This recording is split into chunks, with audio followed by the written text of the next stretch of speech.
My fellow Mustang enthusiasts, welcome back to AutoFun. Alex the Car Guy here, and today I'm going to be talking about the clutch release bearing for the Ford Mustang. This is also known as a throwout bearing, and this throwout bearing has been around for some time. This is compatible from 1979 all the way to 2004 Ford Mustang. So first, I'm going to talk about when this should be replaced, then some of the common failures that are seen in throwout bearings, and also talk about some of the brand choices that are out there and what I personally think is the best. Then I'll show you how to properly install it into the fork. Alright, let's get started. So as you can see, this is an used throwout bearing, and this came out of my 2004 Cobra Terminator, and there was no issue with it. It wasn't making any noise or there was no symptoms of a failure. The recommendation is that every time you bring the transmission down, this should be replaced because it's a wear item. So that's the reason why I'm gonna be replacing it with a brand new one. Now what's on here is a Ford Performance throwout bearing. So I'm gonna be replacing it with an identical one. But right off the bat, comparing both of the throwout bearings, you can see something. So there are signs of wear on the case right here, and tremendous amount of wear. I can feel the depth of that groove right there. So let's talk about those failures. So one failure could be that the case itself wears out to the point where it breaks, or it could develop cracks or fractures that again will cause it to explode. I actually had one throwout bearing that failed on my Mac 1 like that. It literally self-destructed and threw out all the little bearings everywhere. So the symptoms of that is right away the inability to shift. The most likely thing is that you're gonna be stuck in some kind of gear, and then you are not able to shift like you were before. And all of a sudden you're gonna hear a pow. That was a self-destruct issue. The other issue that happens with throwout bearings is I start making noise. And this obviously this is turning, so eventually the grease inside of here and the wear will cause the little bearings inside to make noise, and that can be really annoying. So that's also telling you that the bearing is towards its end of its life.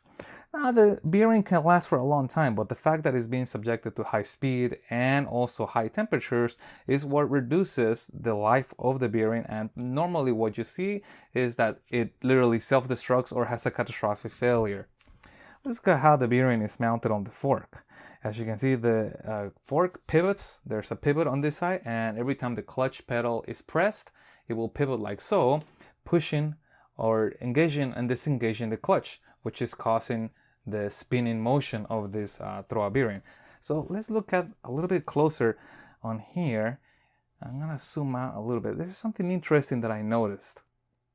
So this bearing was not acting or showing any signs of failure in terms of noise that I could see. And if I wanted to inspect it, I could remove the cover from the bell housing without removing the transmission, and I could look inside and confirm that the bearing is still there. But because it's kind of dark in the transmission housing and you're limited on the view, you're probably not going to be able to see some of the things like this. As you can see, the case is already broken right here. It's cracked. And on the other side, it's missing an entire chunk altogether. However, the throwout bearing is still working. And this is why I think the Ford Performance bearing is a pretty good bearing.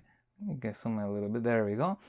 Because even to this point where there are cracks on one side, missing a chunk on this side, and some deep grooves in here, this thing was still working pretty good, no sign of failure. I can see that it's gonna last. This probably would have lasted maybe another 5,000 miles, maybe even more. It would have depended on what happens when this side cracks. So I'm gonna remove it.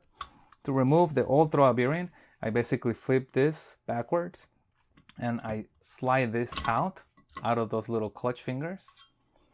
So comparing the old one to the new one, you can see again the wear. Some deep grooves in there. And the chunk that's entirely missing. Now this appears to be from either a different factory or perhaps a slight modification. When I looked at this bearing side by side, this one has some numbers on here.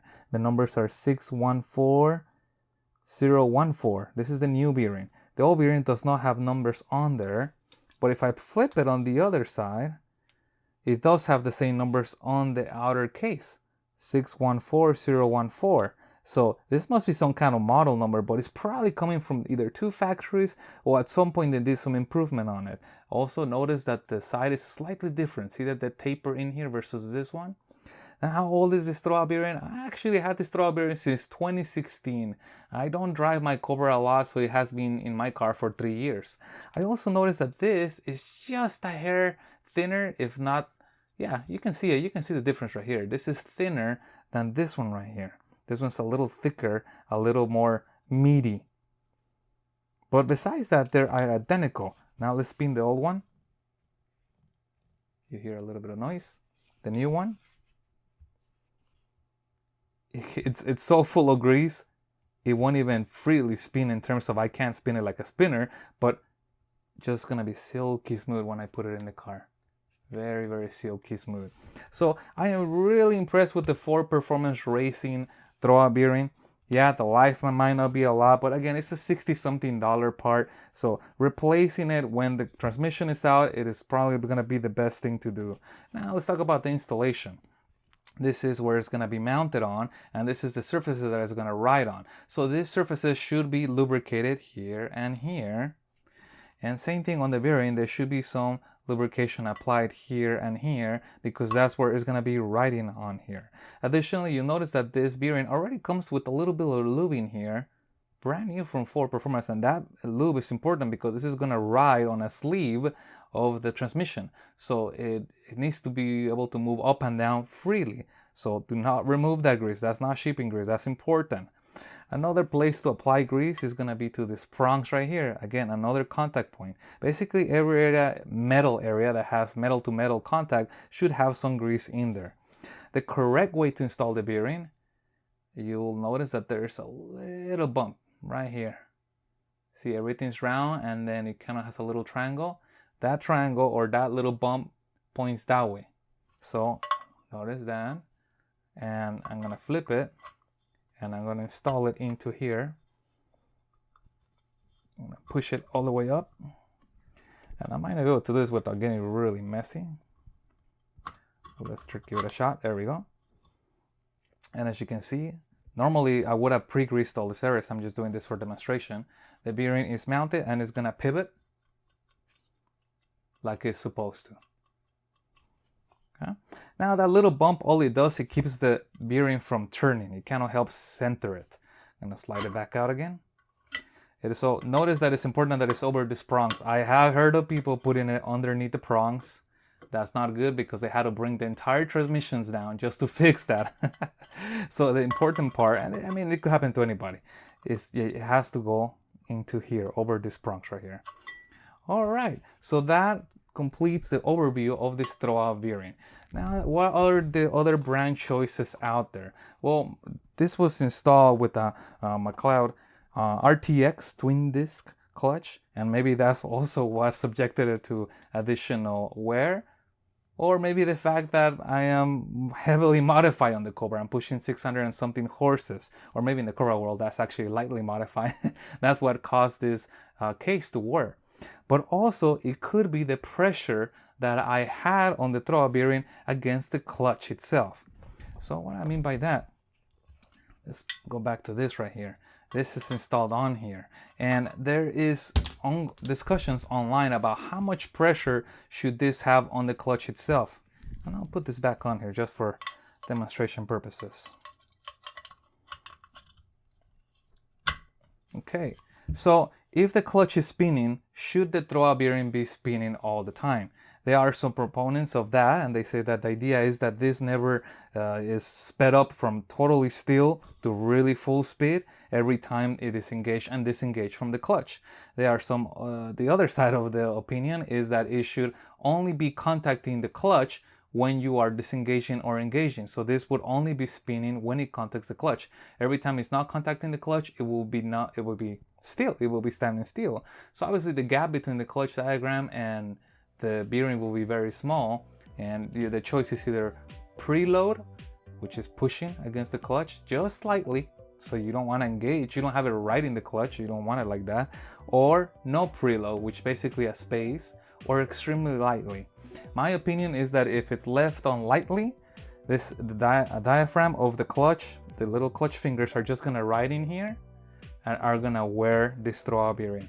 Now, like this case right here, I think on this one, I don't think I had it light, I think I had it tight, so that's what caused it to wear out. So it is kind of a tricky, everybody I think has their own opinion about it, so I'm gonna be really interested to, when I install this, in reducing the pressure to see if I can get it to last longer. The idea obviously is that if this is not spinning all the time, it will last longer. So take a look at that on the forums. There's a lot of controversy of whether this should always be spinning or not. Let me know in the comments what you think. Should it always be spinning with some preload onto the clutch, or should be away from the clutch?